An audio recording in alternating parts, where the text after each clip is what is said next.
नमस्कार. श्री स्वामी समर्थ अवधूत चिंतन श्री गुरुदेव दत्त. तर तुम्हा सर्वांचं आपल्या स्वामी कृपा या चॅनेलमध्ये खूप खूप मनापासून स्वागत.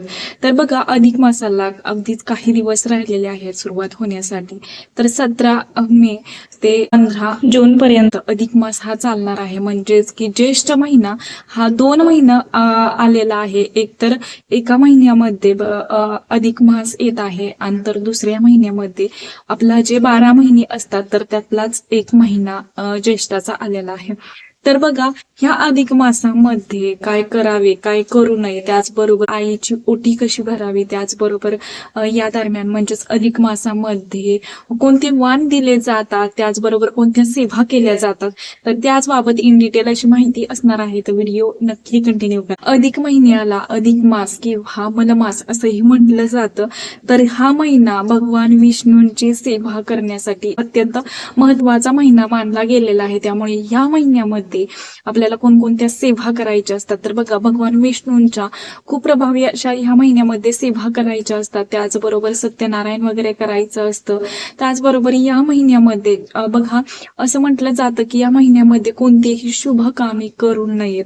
अधिक मास हा भगवान विष्णूंना समर्पित मानला जातो. त्याचबरोबर दान धर्म करण्यासाठी सुद्धा महिना महत्वाचा आहे. त्याचबरोबर या महिन्यामध्ये असं म्हटलं जातं की बघा, आई मुलीला जेवायला बोलवते, ते 30 वाण दिले जातात. मग बघा, या दरम्यान बघा, जे वाण दिले जातात तर ते कोणी चांदीचे देतं किंवा कोणी तांब्या पितळ्याचे सुद्धा देत असतात. मग त्यामध्ये ताट, तांब्या, त्याचबरोबर चांदीचा दिवा, त्याचबरोबर बघा, तुम्ही चांदीचा दिवाही देऊ शकता किंवा साधा दिवाही देऊ शकता, जे निरांजन आपण म्हणत असतो.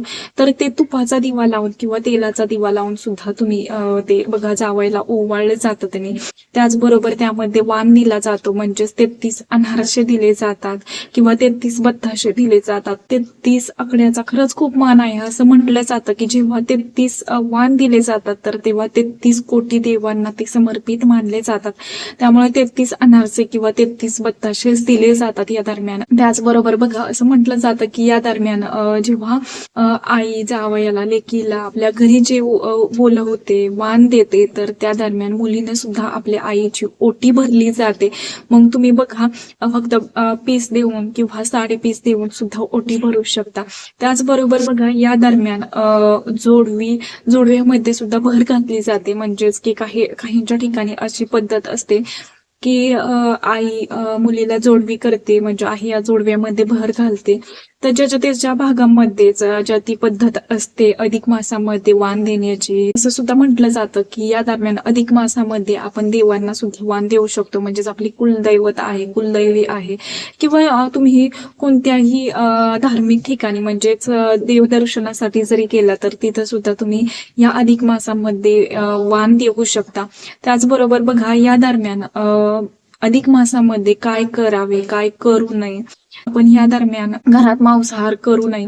जरी काही लोक ऐकत नसतील तर त्यांना तुम्ही करून द्या. पण जेव्हा आपण अधिक मासामध्ये भगवान विष्णूंची सेवा करतो तर हे पालन सुद्धा तेवढंच गरजेचं असतं. मांसाहार करायचा नाहीये. त्याचबरोबर ब्रह्मचर्याचं सुद्धा पालन करायचं आहे. शेवटी ज्याची त्याची इच्छा असते. पण तुम्ही संतान प्राप्तीसाठी जरी ही सेवा करत असाल किंवा काही सेवा तुमच्या चालू असतील तर तुम्ही ब्रह्मचर्याचं पालन नाही केलं तरी सुद्धा काही हरकत नाही. शेवटी ज्याची त्याची इच्छा असते एक पालन करायचं की नाही करायचं. पण मांसाहार या महिन्यामध्ये कटाक्ष वर्ज करावा.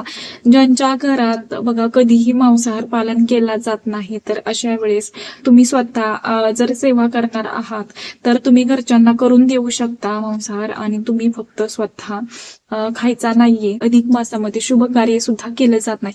लग्न असेल, बारसं असेल, त्याचबरोबर वास्तुशांती असेल, तर हे शुभ कार्य या दरम्यान म्हणजेच अधिक मासामध्ये आपल्याला करायचे नाहीये. हा महिना भगवान विष्णूंना, कृष्णांना समर्पित आहे.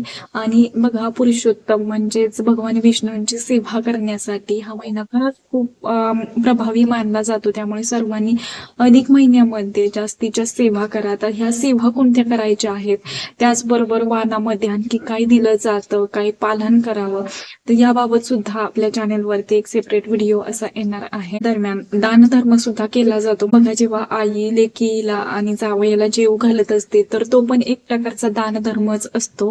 म्हणजेच की आपल्या मुलीला आणि जावयाला घरी बोलवून, म्हणजेच की भगवान विष्णू आणि लक्ष्मीचं रूप समजून त्यांना वाण दिले जातात, त्यांना जेवू घातलं जाते. मुलीनं सुद्धा आपल्या आईची आवर्जून ओटी भरावी, कारण ते शुभ असतं. तर हे कामं आपल्याला अधिक महिन्यामध्ये आवर्जून करायची आहेत. एवढंच झालेली सेवा मी महाराजांच्या निरोज करते. व्हिडिओ आवडला असेल तर नक्कीच लाईक करा, शेअर करा आणि चॅनेलवरती नवीन असेल तसंच नवनवीन व्हिडिओ पाहण्यासाठी आपल्या चॅनलला सबस्क्राईब करा आणि हाईप करायला विसरू नका. श्री स्वामी समर्थ.